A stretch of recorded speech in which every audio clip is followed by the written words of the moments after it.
Welcome back to my TV show review series. I'll be doing the review on the 2013 ABC and Marvel series, and that is Agents of S.H.I.E.L.D. Before I've done writing the scenario, I've watched some episodes of the show, and what do I think? Well, I think it was a perfect idea that ABC has done the detective series based on the superhero comic books. The show is based on the S.H.I.E.L.D. comic books by Stan Lee and Jack Kirby.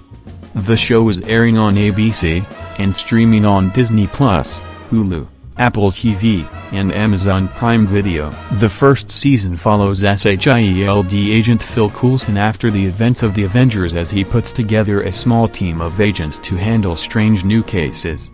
His team consists of himself, Melinda May, Grant Ward, Daisy Johnson, Leo Fitz, and Gemma Simmons. They investigate Project Centipede and its leader, the Clairvoyant, eventually uncovering that the organization is backed by the terrorist group Hydra, which has infiltrated S.H.I.E.L.D.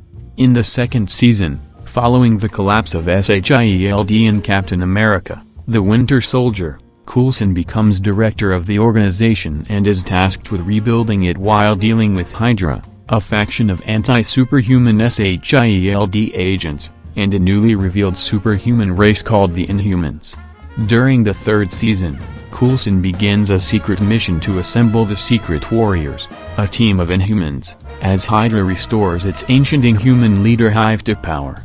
After the defeat of Hive and Hydra, S.H.I.E.L.D. is made a legitimate organization once again with the signing of the Sokovia Accords. In the fourth season, Coulson returns to being a field agent so S.H.I.E.L.D. can have a public leader, and is tasked with tracking down more enhanced people, including Robbie Reyes, Ghost Rider. In addition, Agent Leo Fitz and Holden Radcliffe complete their work on the Life Model Decoy and Framework virtual reality projects. The fifth season sees Coulson and members of his team inducted to the space station Lighthouse in the year 2091, where they must try to save the remnants of humanity while figuring out how to get home. After returning to the present, where they are labeled fugitives, Coulson and his team work to prevent the future that they saw. They succeed in defeating a gravitonium-powered Glenn Talbot, but Coulson dies due to his interactions with Ghost Rider in the previous season. As the sixth season begins, the S.H.I.E.L.D. agents divide into two groups. One heads to space to find Fitz, who is lost following the last season's time traveling, while the other remains on Earth to face a team of mercenaries led by Sarge, a man that looks just like Coulson. The seventh and final season finds the team, including the Life Model Decoy of Coulson, jumping throughout time to prevent the Chronicoms from establishing Earth as their new home, Chronica 3, and eradicating S.H.I.E.L.D. from history. The writing for this show is pretty solid for the most part, as there are times where it can get a bit clunky as well as pretty confusing, and there are some weak comedic bits and parts that drag, but overall the show does have some good writing, as it does do a good job at interconnecting to the movies when they're able to while also doing its own thing. The action scenes are pretty solid. There are some decently funny jokes and comedic moments, mostly with some of the banter. There is some well-executed drama and heart. The tone is pretty well balanced, and there are some pretty well written and interesting story arcs and character progression throughout the course of the series. The action scenes of the show are pretty solid, as while they're not able to match those from the MCU movies for obvious reasons, for a TV show they are still pretty solid, such as the agents taking on all the different villains of the show and their respective goons, them getting into tie jams and eventually getting out of them, them escaping from certain death scenarios, the chase scenes and skirmishes, and so on. The show does also have some pretty decent drama, which gives the show quite a handful of dramatic, heartfelt, and tender moments, like the growing bond between the team and how it evolves throughout the series, certain character deaths, sacrifices, betrayals, and redemptions, and the arcs of certain characters. The production design of the show is pretty good, as it does show its value, such as the sets and set pieces being very well made and having a great amount of detail. The actual filming locations featured are very well utilized, the lighting is pretty solid and effective, and the costumes, makeup, and clothing are all pretty well crafted.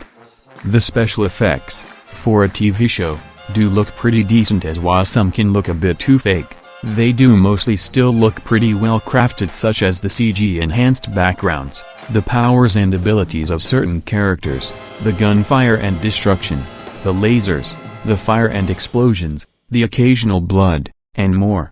The characters of the show are pretty good, as while there are a lot of one-off and minor characters that are easily forgettable, but when it comes to the more major characters, they are pretty solid and well written, as they do have some good likability to them, as well as chemistry and dynamics, wit and humor, charm and charisma, and growth and development, such as the agents themselves like Coulson, Melinda, Daisy, Quake, Leo, Gemma, Lance, Bobby, Mac, and Yo-Yo. Many of the more major characters the agents meet on their adventures, like Lincoln, Dick, Gideon, Mike, Deathlock, Robbie, Ghost Rider, Raina, Victoria, Davis, the Koenig siblings, Daisy's father Calvin, Andrew, Lash, Rosalind, Joey, Gabe, Mace, Patriot, Eli, Tess, Flint, Ruby, Marcus, Yako, and Cora, the pretty decent villains such as Grant, The Hive,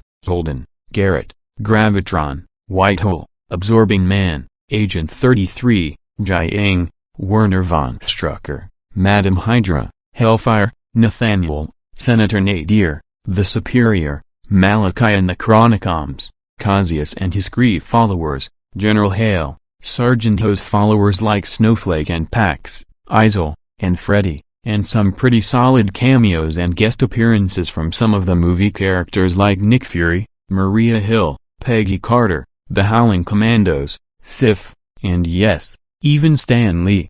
The acting is pretty well done, as the actors all manage to deliver some pretty solid performances, such as Clark Gregg as Coulson and Sarge, Ming-Na Wen as Melinda, Chloe Bennett as Daisy, Quake, Ian DeSestecker as Leo, Elizabeth Henstridge as Gemma, Nick Blood as Lance, Adrienne Palicki as Bobby, Henry Simmons as Mac, Natalia Cordova-Buckley as Yo-Yo, and many, many more. The music by Bear McCreary and Jason Ackers is pretty well done, as it does sound very nice and well composed, and it does a good job at capturing the show's action-packed, suspenseful, dramatic, intense, and well-balanced tone. 8 out of 10.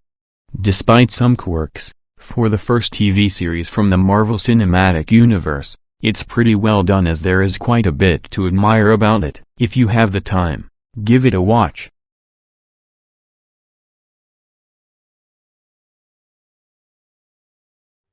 Grr, arg.